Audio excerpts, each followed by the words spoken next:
It blooms in July and August in East Tennessee.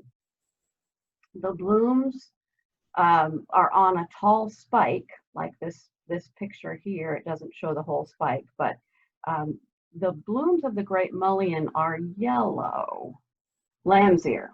So I was confused, and so it was great to do this research because I thought they were one and the same. Turns out they're not.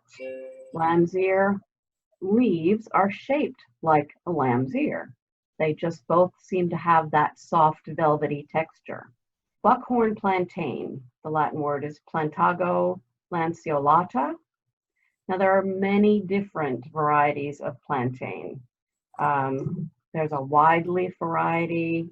I really tried to get pictures, my own pictures, instead of using stock footage. So this picture is from my backyard, and the flower is the stock footage. It's the narrow leaf variety. Curly dock, Rumex crispus. It's a perennial flower with large leaves, and they have curly edges.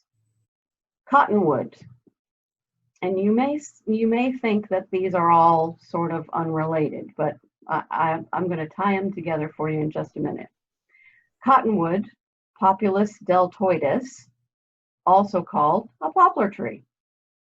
Its habitat is sandy riverbanks and bottomlands, and it has beautiful, large, heart-shaped leaves.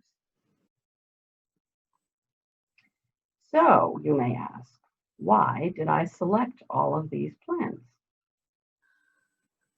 Notice the shelves are empty.